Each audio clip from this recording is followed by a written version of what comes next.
So today we're talking about mental health and burnout in contact centres. We want to be really honest about what's driving it. Because in our experience working with contact centre operations, this hasn't just been a wellbeing problem that sits neatly within HR. It lives right at the intersection of how you design the work, what you ask people to carry, and how organisations respond to what their teams are seeing when they struggle. So today we're going to look for what is the work really asking of our people, and what does that mean for customers, operations and teams? So just so a brief word on who we are. So we're going to start with a session from myself and Catherine. I'm Elaine Lee. I work with organisations at the intersection of customer experience, operational performance and human complexity, which sounds very grand, but specifically on places where those three things collide. And in contact centres, they collide constantly. Catherine, do you want to give a quick intro? So, hello everybody, my name is Catherine Simons-Porter. I'm the founder of Flourish Business Consulting and Flourish AI. I've done 20 years in contact centre and customer experience, but really I've done quite a lot of time on the research of agent burnout and what's causing it and how to get to the root cause of it. And that's what we're going to be talking about today. Brilliant, thanks Catherine. And between us we bring that operational and human side of the picture, and that's deliberate because in practice we can't separate them.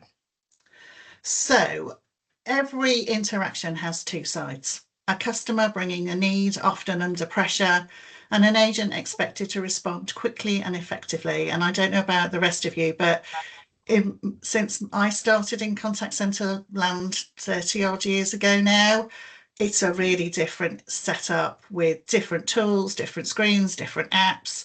I mean, it used to be one system with a headset, get on and crack on, and it's much more complex for our teams now. And agents are expected to respond quickly and effectively. What's changed isn't just the volume of contacts, it's the nature of them. And with the introduction of AI tools, we're seeing that increasingly those interactions are becoming more complex, more emotional and harder to resolve as AI strips out that layer of simpler, easier inquiries to handle. And that's beginning to put pressure on both sides of the conversation. And in many cases, both people on the call are having to carry more than we can see. What we're seeing in practice is that the nature of those interactions has shifted, and our work within contact centre ops, we see from both directions, both the customer experience and the agent's experience underneath it. But the two sides are telling the same story, and importantly, the data is confirming what we're hearing on the ground. So Catherine, do you want to take us through the next couple of slides? If you just wave at me when you're ready and I'll move them on. Thank you. So firstly, I'm going to make a point actually of referencing some of these charts that we're going to be looking at this afternoon. So this one is from Contact Centre Bevel, the Customer Experience Decision Makers Guide that came out earlier this year. So all of the data that we're going to show is kind of bang up to date. But really have a look at that chart first and foremost. What we see here in the green is what all the other sectors are seeing in terms of absence rates.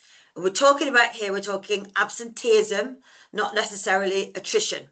So, of course, we know that attrition has always been high in contact centres. What we're seeing here is that attrition will still be high, is still high, but it's sickness, really, that's becoming this real financial pain for contact centres. That could be because agents don't necessarily want to leave and to go through the hardship of having to find another job, but they kind of know that they can just go on sick. There is a real low work ethic within this younger generation, as I think is no big secret or surprise to people now. But let's look at it across the different sizes of contact centre. It does seem that if your contact centre is slightly larger, you've got a bigger problem. That could be because the bigger the contact centre, the bigger the agent pool, the less camaraderie there is in it. The smaller teams tend to feel a little bit more of an emotional pull actually to not go and sit because it'll impact their work buddies. but it is the highest it's ever been in 15 years. When we look at the numbers, absenteeism alone is costing a 500-seat contact centre about 750k a year, which is just eye-wateringly bad, isn't it? We know that according to Max Contact, again some research from this year, 83% of agents are saying that their job is affecting their mental health. Well, if you really think about that, you know, my heart kind of goes out to them. You know, I've got a 21-year-old stepson who's the same age as I was when I came out of uni and went to work for British Gas Contact Centre. You know, if it's 83%, actually, when you break down the stats, it actually goes on to say that 43% of them are all saying, I have anxiety about working in the contact centre. So this problem is so important from a humanity perspective, not just a financial and operational perspective. And then we look at the managers. Team leaders are caught between the rock and the hard place yet again. They've got a lot of pressure that's coming from above, from senior leadership, to hit those metrics, to keep turning the dial on customer satisfaction, to reduce operational cost. Yet they've got teams of people that they can't always see because they're out based at home that are going on sick. And a lot of these team leaders have actually come up through the ranks of being agents themselves, and they've had no formal training or development. So again, you know, the problem exists for team leaders and also for agents as well. Thanks, Elaine. So we do know, you know, it's no big secret that that pesky voice channel just isn't going anywhere. You know, I remember back in 2015 when I was a CX consultant for Dimension Data, standing on stage saying, voice is dead, everybody. It's all going to be digital now. Don't worry about it. And here we are, you know, 11 years later, and still voice as a channel prevails, no matter what the age group is of the customer, right? Again, Tyler, my stepson, will bring a contact centre if he's having difficulty online, just as much as my dad will at the age of 83. We're all doing it. When the problems are tough, when it's a complex issue or vulnerable customers, they want to speak to a human agent. The impact of this is longer wait times and average handle time, unless the organisation has done a lot to actually automate the wrap-up notes and bring in real-time guidance and all these other AI agent tools. We're still seeing really long AHT. Thanks, Mary. Thank you. So why is this getting harder? Well, it goes without saying that if all the agents are dealing with all the hard stuff, because the tier one interactions such as I've got a meter reading that I want to give to you, I'm moving house, all the easy stuff we know is now being done digitally. So goes without saying, in a shift, typically agents are dealing with all the complex stuff, the vulnerable customers or just awkward customers, you know, back-to-back interactions. This is giving agents high cognitive and emotional overload. Then, of course, they've got the metrics pressure. A lot of contact centres are still using AHT out in the open. All contact centres should measure AHT, sometimes sort of underneath the counter, not necessarily be agents with a stick with it. However, there are still a lot of contact centres that are really driving agents with really tight metrics. We know that agents are still working across multiple screens, multiple applications. You know, the average is still 13 applications per agent, which is just crazy. You know, the impact of that, we all know as consumers, when we call a contact centre and you just hear tip, tap, tap, tap, tap, as the agent is trying to navigate across all of these different screens, and you don't know as a consumer if they're actually really listening to you.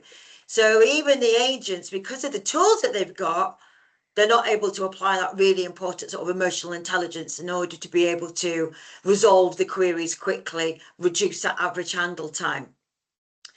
Then, of course, we've got threat of AI. So there's a lot of agents that are genuinely scared that AI is going to come and take their jobs, or at the very, very least, they're scared about being found out, called out, that they're a little bit scared about how to use AI, you know? So all this is building up anxiety.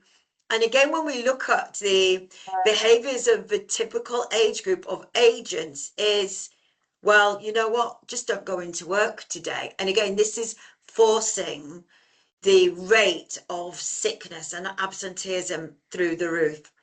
And we're not allowing them limited recovery time between hard calls. And we'll talk about that a bit more in a couple of slides. So burnout isn't random, it's completely patterned.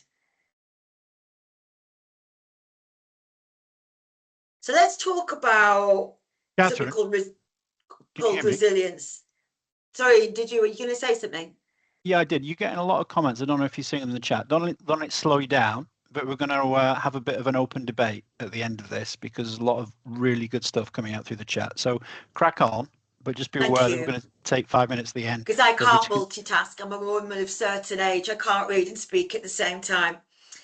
You're doing very well. I'm not even going to go anywhere near that particular comment because I'm not stupid. It's all right. It was a trap. Great job. Carry on. You're generating a lot of interest. Let's make sure So we we're going capture to at the talk end. about emotional resilience, right? But people have a different, explanation of what resilience might mean. So that top paragraph is what I took from good old Google. So resilience is the ability to mentally or emotionally cope with the crisis or return to pre-crisis status quickly.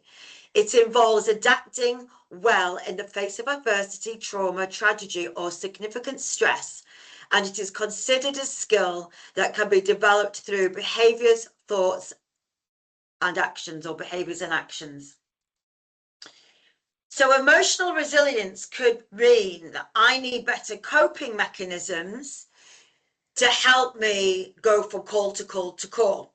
Or it could be, from a team leader perspective, how to be able to manage my team, how to manage somebody that's based at home that's telling me they're not going to come to work today because of their anxiety levels.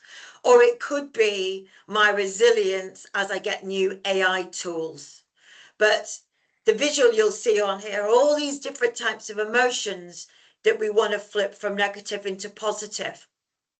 Now we know that tools such as real-time AI, emotional intelligence agents, and the coaching that can underpin it will enable greater in-moment guidance to assist with the hard calls.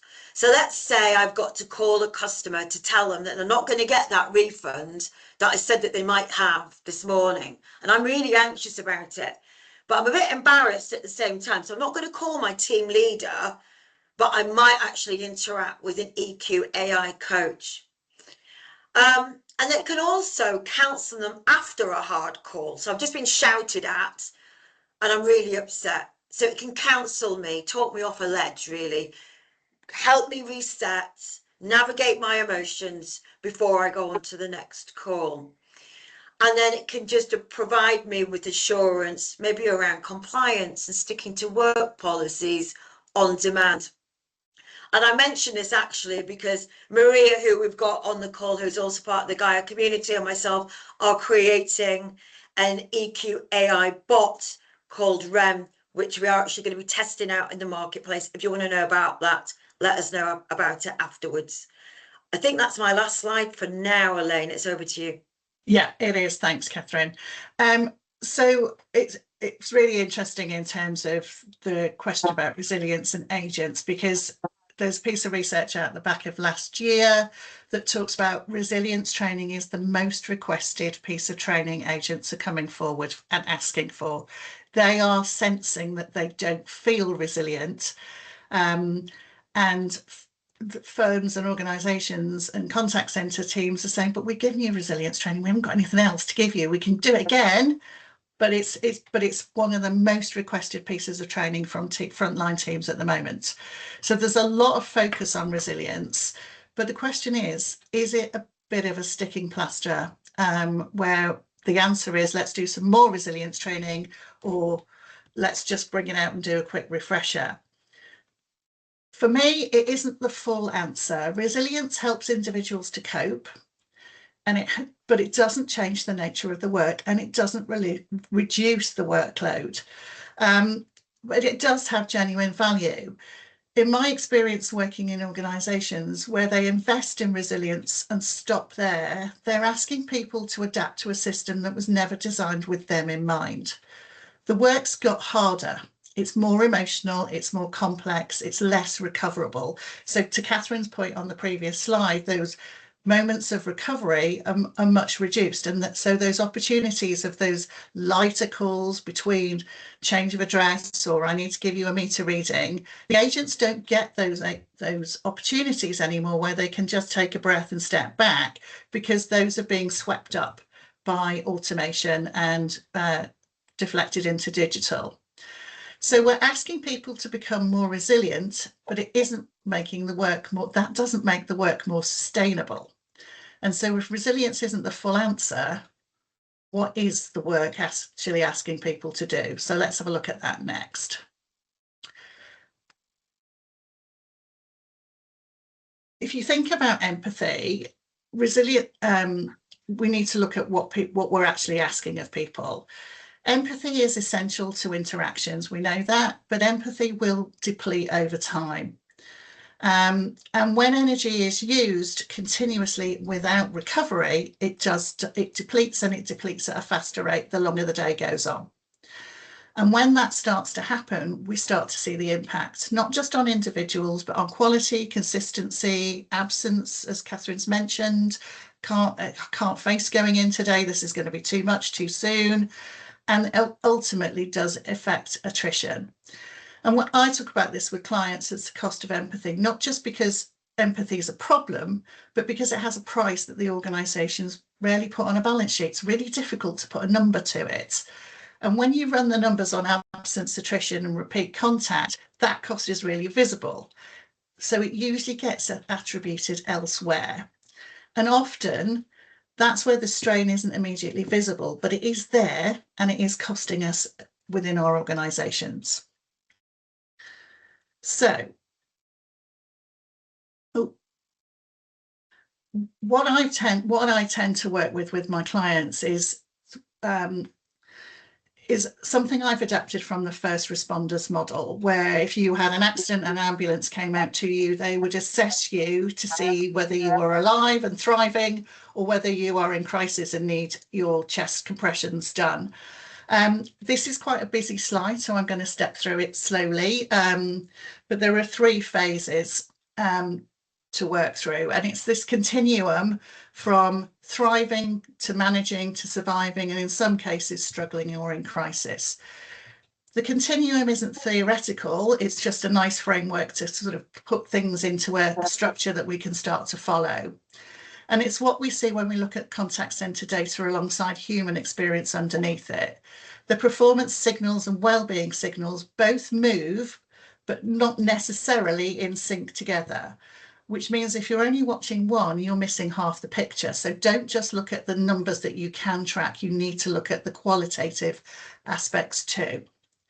So for me, let's look at the agent experience, what to watch for, and some leadership response techniques that I've seen working in practice. So a thriving agent, energised, confident, positive tone, strong empathy. And in fact, from a leadership perspective, we can recognise that, stretch and develop those team members. They may be able to help others. But if we look and slowly work through the others, you can see that someone who's in surviving mode is coping, but they feel stretched. They're fatigued, they're detached from the tasks that they're doing, and therefore they may need some coaching and rebalancing work. If they're struggling, they're drained, they're withdrawn, we'll start to see an increase in error rate, and they may need some one-to-one support to adjust some of the work that they're giving and how they're using the tools that they have available to them. And in crisis, they're probably in burnout and at total distress. Now, ideally, and hopefully you'll not have these individuals in your organisation, will have got to them first to prevent them getting into this mode. But I have seen it, and in 2 cases this year, a client has come to me with stories of agents having taken their own lives because the stress is unbearable. So this is not something to be sniffed at. or taken lightly. And it's where the leadership response becomes really critical. So let's just a quick summary of that. When agents are thriving, we see better outcomes for customers. The information's shared in a calm tone, there's better listening, we get empathy pouring through, we get solutions coming through, they're creative, and we get loyal customers. When an agent's struggling, that does impact the customer experience. They become impatient, we get to see errors, we start to see complaints coming through, and ultimately we'll see absenteeism and attrition. So agent well-being, for me, is consumer experience. So what are the signals we might miss if we're only looking at the recorded data? Well, in an interaction, and this is where our AI tools can help us, because it can start to listen to both sides of the conversation. And we'll hear from Dave and Ralph shortly on that. In the interaction, there may be subtle tone changes, hesitation, slower responses. Sometimes it's not what's said, it's what's not said, and sometimes it's how it's said that can be really indicative of signs that there's stress happening. In behaviour, we might see low energy and fatigue. They might withdraw. They may not participate in the daily buzz meetings. We might start to see small inconsistencies or errors creeping into workload. And in performance, longer handling time because they're struggling, they don't quite know where to go, they're not feeling energised, so that of the 16 systems they have to work with, they're trying to remember what information's in which one, what screen's that on, where is it. They then start to miss detail because they're panicking because they're taking too long and the customer's tutting and waiting, and that really knocks their confidence even further. And as agents, they will slide down the scale. They won't go from thriving to crisis overnight.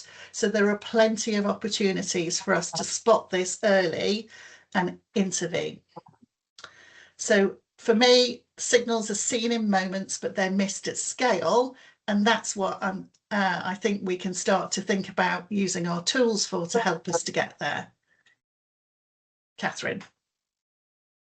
So why are we missing it? To call out three things really before we hand over to Empath AI. But number one, we know that a lot of contact centres are still operating a hybrid operating model.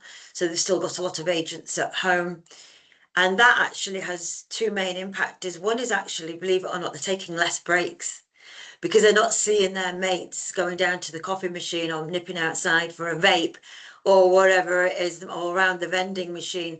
They haven't got that. So they're actually just carrying on through and they're not taking the breaks that they actually should do. But then also it means that their work ethic tends to be lower because they don't have that pull, they don't have that camaraderie, so they are more likely, because of social isolation, to go off on sick. We also know that the team leaders are being overwhelmed, as I touched on earlier, and a lot of these team leaders don't necessarily have professional learning and development pathways themselves. They've come up through the ranks and boy have they got a really, really hard job. So again, I really stress, let's not forget about the team leaders. And before I hand over, I wanted to really mention about your neurodiverse agents and anybody that's neurodiverse that's working in the contact centre. If your neurodiverse agents aren't getting the care, this actually has a ricochet effect on the whole of your team. It is a bit of a canary in the coal mine. You might not necessarily know who these individuals are. Would you believe that I heard at the weekend on a podcast that the current wait time on our UK NHS to get somebody diagnosed as being autistic is 6 years, right? 6 years. But we do know, and this is part of my studies for my book, was that there tends to be a higher proportionate amount of people that work in a contact centre that are on the autistic spectrum. So please keep your radars up and don't forget about your ND workers. Really, really important. Elaine, it's back to you. Thank you. Thanks, Catherine. Ian, do you want us to take questions at the end once we've been through the demo? Yes, please. Yeah, okay. In which case, I'm going to hand over to Dave and Ralph from Empath AI. Guys, you if you very give me much. much as you need me to move the slides over, I will do that for you. Will do. Thank you very much for a really informative first part of the session. What we're going to cover now is how we can prevent what Elaine's been really articulating here. We're talking about a piece of software that started off in clinical, but in actual fact, the number one use case, largest use case, is customer service management. It's already up and running in APAC in the US, and what we're going to show you is how it's coming over here into the UK. Elaine, next slide, please. And this is to benefit both agents and customers. Now, what we're talking about is something called vocal biomarkers. It's how people speak. So if your partner or if your kids come home from school and you ask them what sort of day you've had, and they go, great. You know there's a difference between the word great and how the word great was actually said. If you're using sentiment analysis, which is quite common in most contact centers, it will come up that the customer's really happy, but the agent is hearing something else. Now, what we're looking for is a pattern that's far more complicated and informative. So what we're looking for at the low end is stress, low mood, low energy, cognitive overload. And at the high end, we can actually look for things like anxiety, depression, mild cognitive impairments, and even early onset Alzheimer's. And we can do that using just 60 seconds of natural speech. It's passive, non-invasive, and just sits in the background of the call. So at the beginning of the call, we can give an agent an overview of not only if a customer is frustrated, but potentially why they're actually frustrated. What that means is an early intervention.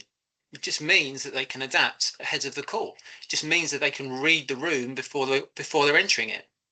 Most importantly, we're not doing diagnosis. This is not about labels. This is about supporting the agent in the moment. So we're analysing how people speak, not what they say. It's just as important what it isn't. It's not vocal biometrics, which is a bit like your fingerprint. It's not using Gen AI. It's not using sentiment analysis. It's not behavioural or data analysis. Next slide, please, Elaine. What we're talking about is a piece of technology called Emotion AI.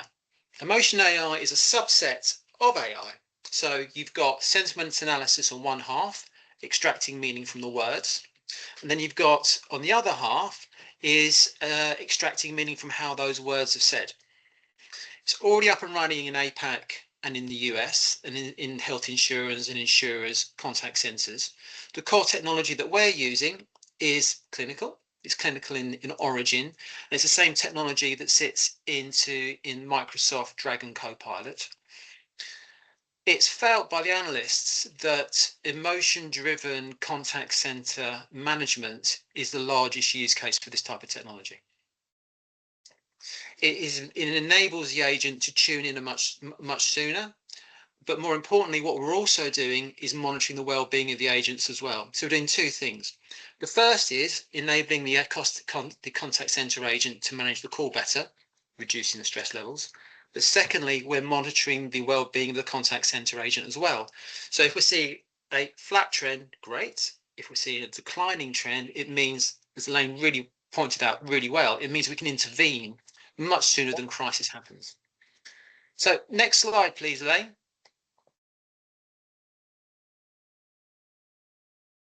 And this is my last slide before I hand over to Ralph.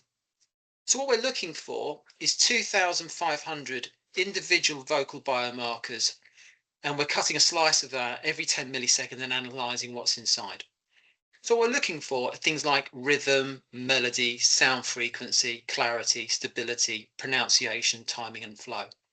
And all of those have individual markers that correspond to things like stress, low mood, cognitive load, confusion, and communication barriers. Now, it gets really interesting when you look at severity, and it also gets even more complex when you start looking at combinations. What happens if someone has stress and cognitive load? What happens if someone's got low mood and stress? So what I'm going to do now is going to hand you over to Ralph, who's going to show you how that's going to work in action. Ralph, over to you. Great stuff. Thanks ever so much, Dave. Great to be here. Thanks for having us. So what you see, I'm going to show you how this works in practice. Play the role of an agent calling into or receiving a call from as part of the contact center.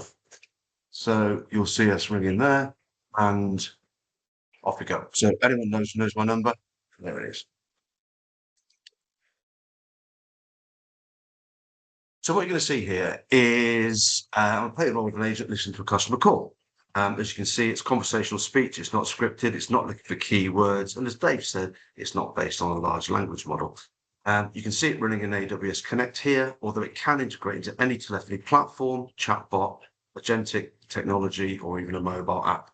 We need about a minute of natural speech, or about 10 seconds of processing time. And that, as Dave said, gives you the context of that call and the emotional and cognitive state of that individual. And what that means is that the agent is better able to respond instantly in that moment. Now, under the hood, we analysed about 2,500 vocal biomarkers in 10 millisecond slices. As we've talked about, at the low end, we can identify stress and low mood, all the way through to complex markers associated with anxiety, depression, and early cognitive decline. Now, what does this mean for the agents?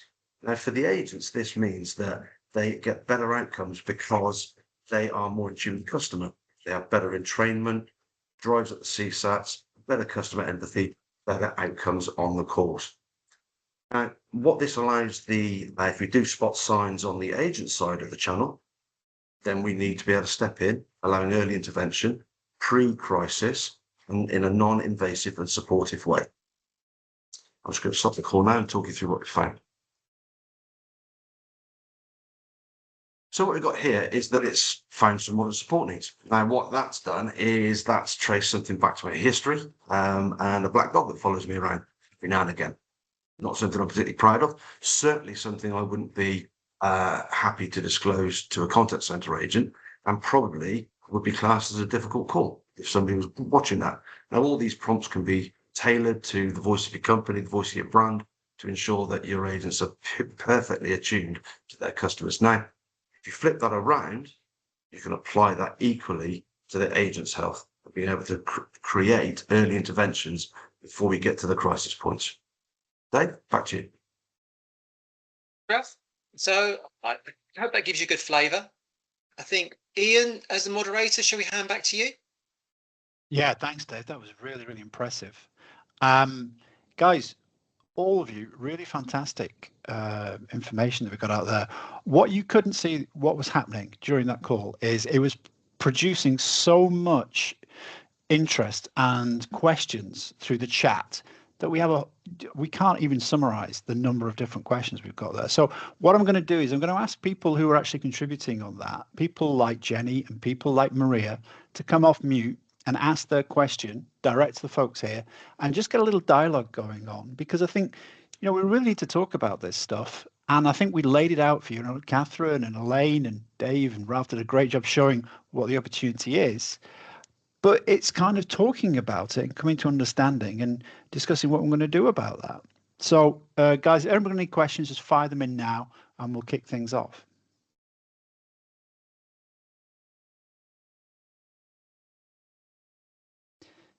You will have to come off mute, though. I wonder if there's some anxiety about being on speaking on a webinar that is perhaps preventing you. Don't let that hold you back. Just come out with what. I'm in the car, otherwise I would happily come off mute. I was just going to say, I was a customer success manager at 8x8, and I've heard a mixed bag of things around AI. And I think if it's marketed wrong to a customer, or not that, sorry, if they pick up on the negativity, sorry, Holly, can you turn the phone? If it's sold into a customer wrong, sorry, I've got my daughter in the car. There's no need to apologise, Justin. Yeah. It's fine. This is real life, and this is what we wanted to talk about. I was just going to say, there's a lot of misinformation about AI stealing jobs. It is literally an assistant. It will never take everyone's jobs. It physically, it can't. It's not smart enough. So I definitely think if you're a business trying to sell into a client, then you need to do work around that. I think that's what 8x8 do well, and a lot of other businesses do well. They explain that it's there to fix a business issue, for instance, like onboarding times or Yeah, and I think it's all about that. It's all about the solving the issues and showing the customer how things can be improved. So I actually did a webinar on this topic around how AI can reduce mental health in the contact center last year with women in telecoms. Oh God, shut up, car. So I'm just really found this very interesting to hear that people are taking it negatively, but I obviously am in a position where I've got more access and exposure to it. Whereas a lot of people in public sector, for instance, they are not quite up to speed yet on things like AI and digital channels. So it's just really interesting to hear the different perspectives and what agents might feel, because it makes me sad actually, to be honest. But I think mental health in general is a massive topic that needs to be handled better. And if this isn't companies, I think it's from school, from the age of 4. It just needs to be dealt with better so that agents of the future don't have such bad mental health issues. And it makes companies like they can support their staff better because they've been supported from a younger age. Sorry, that was literally a TED talk, but that's my opinion. Yeah, no, really good point, Justine. Really good point. Really good input. Thank you very much. And say hello to Carl for us when you have the call as well. Guys, any more questions for the panel? I could respond to Justin. Justin makes some really valid points. What the data suggests is that it's not necessarily losing jobs because of AI. It's losing jobs because of poor economic growth. So if we look at data compared to where the US was, rather where it was over the past couple of weeks, AI is seen as a growth enabler. It creates more jobs. If we look at the UK, for instance, because our GDP is quite flat and low, it's being used as an excuse, if I'm honest, to reduce headcount. But it's not the actual excuse at all. It's because of poor economic performance. If we look at the long-term data, this is going to create jobs. It's not going to replace jobs. My final point is this isn't a transformational technology in the classic sense. What it is, it's a productivity and efficiency play. It's a little bit like an electric bike. It's just going to make you go up the hills a little bit easier and go a little bit further on the flats. I think Maria had a question as well regarding how baseline is actually measured. Yeah, I did. Firstly, thank you to all the panel. That was really interesting. The stats, the comments, and all of your insights. I've been doing a lot of work the last few years around teaching contact center agents how to recognize the sort of ego states within a conversation and how to move from with the customer from like an adult child state into an adult state, and what that means, and then how to then focus on the outcome once you're in that state. So I recognized a lot of what Catherine and Elaine were saying today. It was really good. David and Ralph, thank you for your demo as well. I had because I like to know stuff, so I was really curious about the like how do you sort of baseline my calm versus your calm, for example, or my happy versus your happy? How do you sort of how do you handle all those variations? So what you've got is that like a digital fingerprint that would be used for voice biometrics, we don't need baseline. So what we've done is we've trained the models against clinically assessed individuals that are displaying those traits. So anxiety, depression, cognitive strain, and early onset Alzheimer's. We then run the customer's voice over those models. And at those points, we understand which of those particular conditions or combination of conditions that they are suffering from. And at that point, we translate that into live customer feedback and live agent support. So what we don't do is take that clinical diagnosis and put it in front of the contact center or the customer. What we do is, without creating a label, say how that customer, dependent on the conditions we've discovered, needs to be supported and to get the best outcome for them. So we don't need a baseline, prove a differential from that. Okay, I understand. Thank you. And I suppose my final point would be I'm doing a lot of work at the moment around what happens when customers start to bring AI tools to the party, so to speak. And it would just be maybe great for everyone to think about whether we think that's going to drive up or drive down the emotional load for our agents. It would be an interesting one to see as it rolls out.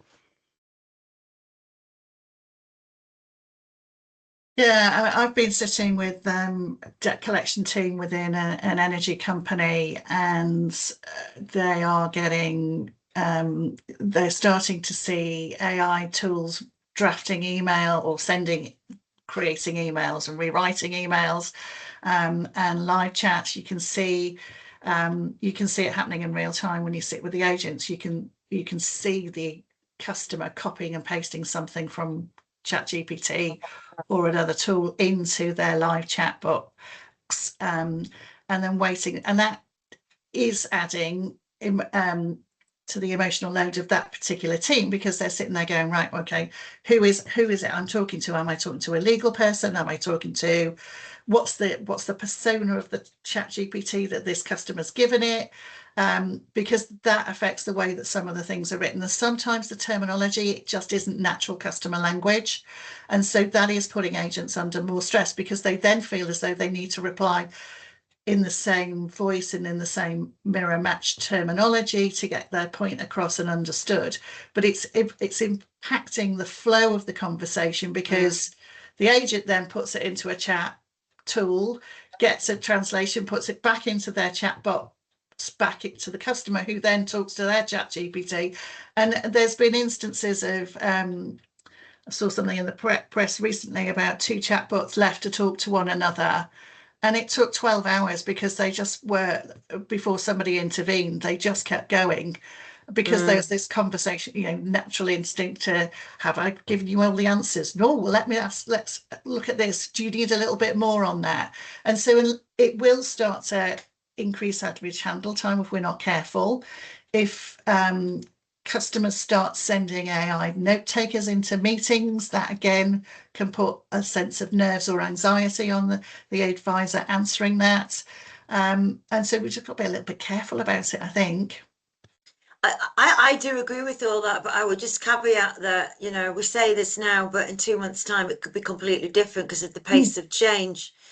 It is really, it's kind of ironic, really, that the more that the tools are being used by the customer, it's actually causing the AHT to go up, despite, which kind of, bemuses me slightly.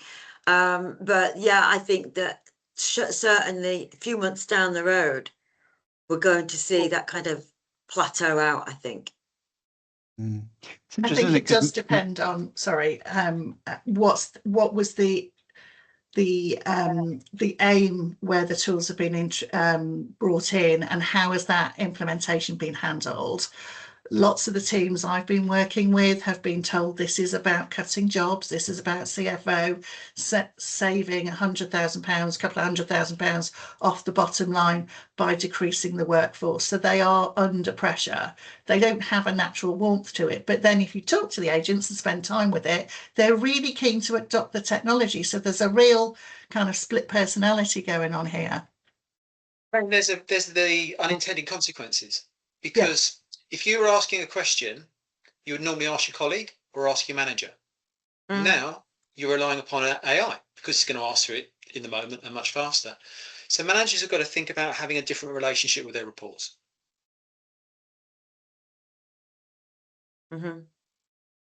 That's really interesting. We at Gaia, we have a lot of consultants, and we were doing some work for a emergency service, and they were looking at building a new contact center, replacing their old contact center.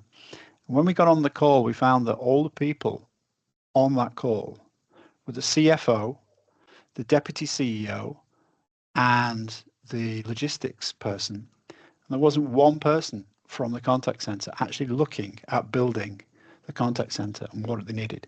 And the problem was they had that big deficit between management looking at a problem and the people actually dealing with it who weren't getting the tools to deal with it. And they were suffering an awful lot of burnout and an awful lot of mental health stress because of that, because they weren't involved in the two processes. And I think that needs to come together. That's been an old problem now, hasn't it, really? You know, the IT team gets the budget and they're in control of the destiny of the ops teams and the contact centre and the customer, to be, you know, indirectly. But that's never going to work, is it? If their ops is not involved, that's never ever going to work because they don't got buy-in. That's such a good point. So I was a project manager at 8x8 before I was a customer success manager, and all the successful projects were the ones that had both involved. So I had the CC ops team and IT involved. The projects that just had IT were always a nightmare because then the customer would go live and just have so many questions. But I would be involving supervisors and managers as early as possible. And they'd be part of the build as well. So I was just going to say, around the AI stuff, if something, it's all about how it's built. It's like anything. It's like phone systems. If it's built badly, it's going to be frustrating for agents and supervisors. It's exactly the same. And I've put in quite a lot of voice bots and digital bots that are working really well for customers. But then equally, I've seen providers put in something terrible.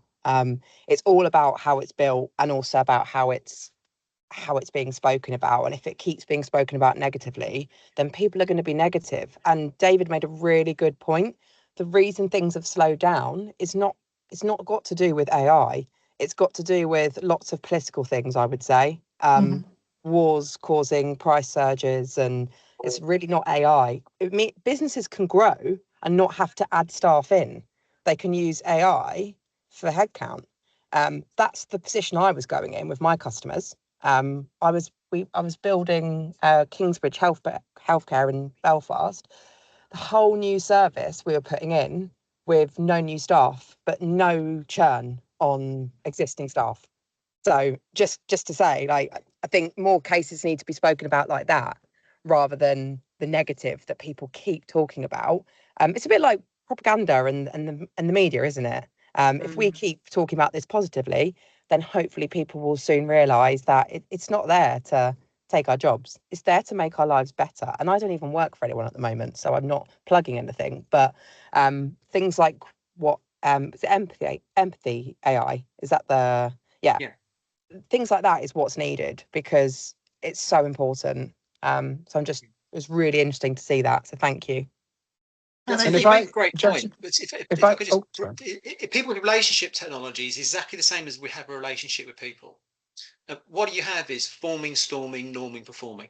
And Gartner sell that methodology as the hype cycle and charge people hundreds of thousands to do that. So what we will see with AI is absolutely brilliant. It's fantastic. Oh my God, it doesn't quite do that. And then it bounces back up. Now, what everyone is waiting for is how deep is that drop and how fast is that bounce up? Or is it going to be a blink? So when we were looking at blockchain, for instance, blockchain was going to solve the world. It just crashed. Unless you were in crypto, it didn't pop up. If we're looking at AI, this one's got more of a productivity play.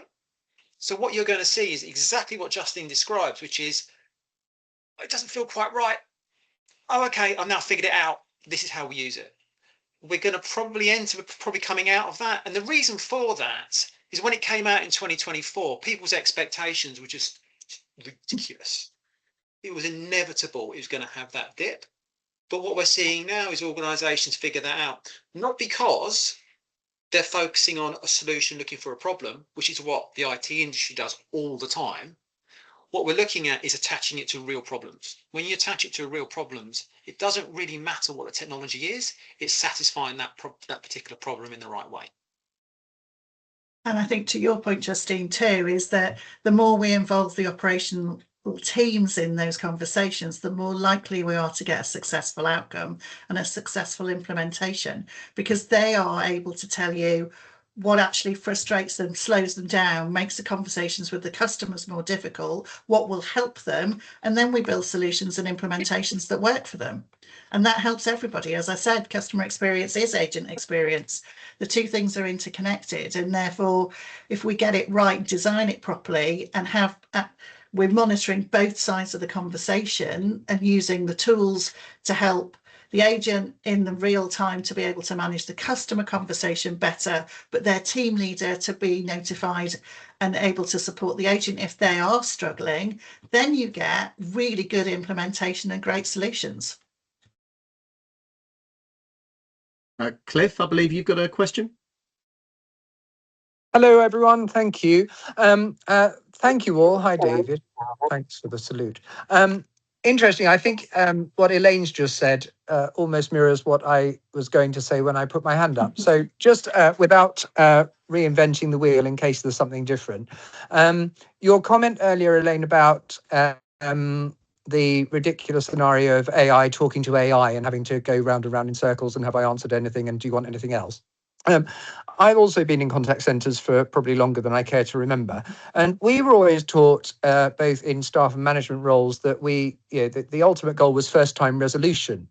And my view is that an awful lot of time, these AI systems cause deflection.